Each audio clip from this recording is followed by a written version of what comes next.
গরম থেকে বাঁচার জন্য আমরা কত কিছুই না করি, যেমন এসি, কুলার, পাখা আরো কত জিনিস না ব্যবহার করি যাতে আমাদের শরীর একটু কুল ডাউন হয়।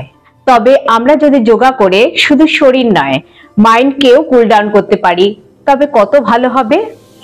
নমস্কার ফ্রেন্ডস, আমি শুক্লা। আপনাদের সকলকে স্বাগত আমার ইউটিউব চ্যানেলে। কেমন আছেন আপনারা সবাই?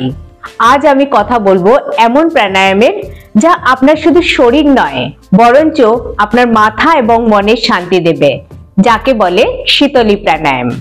এই প্রাণায়ামের নাম থেকেই বোঝা যায় শীতলী মিন্স আপনার শরীরের শীতলতা দেবে। যেসব লোকেদের খুব বেশি রাগ, হাই বিপির প্রবলেম আছে, হাইপার টেনশনের প্রবলেম আছে, অ্যাংজাইটির প্রবলেম আছে, রাতে ঘুম না আসা, insomnia, blood pressure up and down হতে থাকে, তাদের ব্লাড প্রেশার কন্ট্রোল করতে সাহায্য করে এই প্রাণায়াম। যদি আপনার শরীরে পিত্ত বেশি বেড়ে যায়, যদি আপনার খুব টেনশন বা ঘাম হয়, তাহলে আপনাকে শীতলী প্রাণায়ামের অভ্যাস অবশ্যই করতে হবে।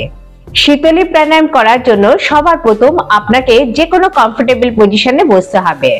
চেয়ারে যদি বসতে চান তাহলে চেয়ারে বসুন, আর মাটিতে যদি বসতে চান তাহলে মাটিতে বসুন। এখন আপনার জিভকে বাইরে বের করতে হবে। এবার এই পাইপের মধ্য দিয়ে শ্বাস নিতে হবে। যদিও আমার জিভের এই পজিশনটা ঠিক মতো হয় না। প্রায় 25 বছর আগে আমার জীবনে একটা ইনসিডেন্ট ঘটেছিল, যার ফলে আমার সব মুভমেন্ট একেবারে 100% পারফেক্ট হয় না।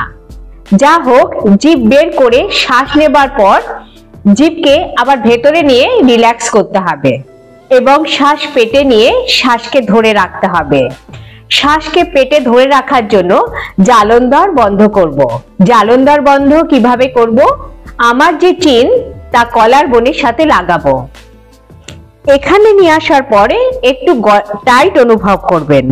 এইভাবে শ্বাসকে 8 থেকে 10 সেকেন্ড ধরে রাখার পর মাথাকে উপরে তুলব, আর যে শ্বাস ভিতরে ছিল তা বাম নাক দিয়ে ছাড়বো। এটা তো ছিল ইনস্ট্রাকশন কিভাবে শীতলী প্রাণায়াম করতে হবে। এখন আসুন আমি করে দেখাই। সবার প্রথম চিন মুদ্রায় বসে নর্মাল শ্বাস নেব। চাইলে চোখ বন্ধ করুন আর কনসেন্ট্রেশন দুটো ভুরুর মাঝখানে রাখুন। জিভকে বাইরে বের করে মুড়ে জিভ দিয়ে শ্বাস নেব ভেতরে। পুরো শ্বাস পেটে গিলে নেব।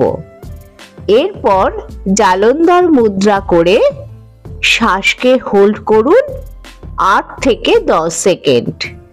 শ্বাস ছাড়ুন বাম নাক দিয়ে। শীতলী প্রাণায়াম 10 থেকে 20 বার করুন।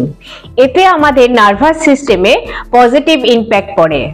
এই প্রাণায়াম নিয়মিত অভ্যাস করলে আপনার শরীর এবং মনকে অনেক শান্ত করে, শান্তি দেয়। শীতলী প্রাণায়াম আপনি যদি নিয়মিত অভ্যাস করেন তবে খিদে তৃষ্ণাকেও কন্ট্রোল করতে পারবেন। তাহলে ভাবুন, যদি খিদা তৃষ্ণাকে কন্ট্রোল করতে পারেন তবে অতিরিক্ত খাদ্যাভ্যাস থেকে যে সমস্ত রোগ হয়, যেমন ডায়াবেটিস, কনস্টিপেশন, ওবেসিটি, ওভারওয়েট, এই সমস্ত সমস্যা দূর হবে। যখন শ্বাস ভেতরে নিচ্ছেন তখন আপনি ভাববেন যত পজিটিভিটি আমাদের চারিদিকে আছে তা আপনি ইনহেল করছেন, আর যখন শ্বাস ছাড়ছেন যত নেগেটিভ ওয়েভস আছে সব বাইরে বের করে দিচ্ছেন।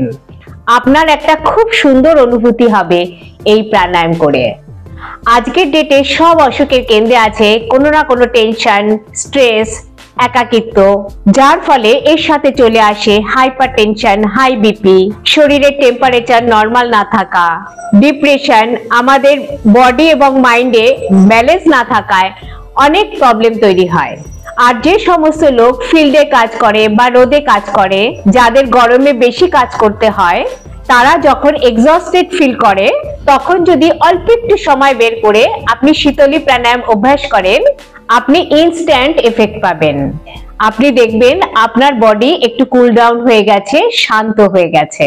যে সমস্ত লোক অনেক দিন ধরে রোগে ভুগছেন, যার অনেক ওষুধ খেতে হয়, এতে ওনার শরীরের তাপমাত্রা, পেটের তাপমাত্রা বেড়ে যায়। এই কারণে ওনাদের শরীরে অনেক সময় গোটা গোটা মতন উঠে যায়, মুখের চামড়া উঠতে থাকে।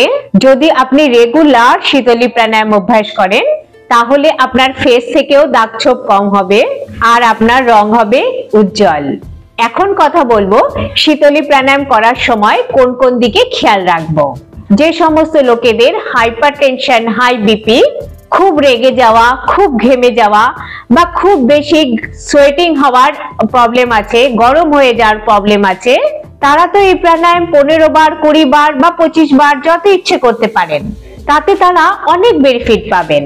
তবে যে সমস্ত লোকেদের লো বিপি, অ্যাসথামার প্রবলেম আছে, শ্বাস রিলেটেড যে কোনো সমস্যা আছে, তারা এই প্রাণায়াম বেশি করবেন না, তাতে তাদের সমস্যা বাড়তে পারে। শীতকালেও এটি অল্প করতে হবে, কারণ তখন অলরেডি শরীরে কুলিং ডাউন এফেক্ট থাকে, ফলে শরীরে তখন আরো ঠান্ডা বেড়ে যাবে। যে সমস্ত লোকের কোল্ড অ্যান্ড কাফের প্রবলেম আছে, সেও এই প্রাণায়ামের বেশি রিপিটেশন করবেন না, ধীরে ধীরে আপনার বডি এটিকে অ্যাডজাস্ট করবে। যে সমস্ত লোকের হার্টের প্রবলেম, সেও এই প্রাণায়াম বেশি করবেন না। আশা করি ফ্রেন্ডস এই ভিডিওর ইনফরমেশন পছন্দ হয়েছে। আপনি অবশ্যই শীতলী প্রাণায়াম অভ্যাস করুন, এতে এর সম্পূর্ণ বেনিফিট আপনি পাবেন। যদি ভিডিও পছন্দ হয় তবে চ্যানেলকে সাবস্ক্রাইব করে দিন আর বেশি বেশি করে শেয়ার করুন। নেক্সট ভিডিওতে খুব তাড়াতাড়ি দেখা হচ্ছে। টাটা।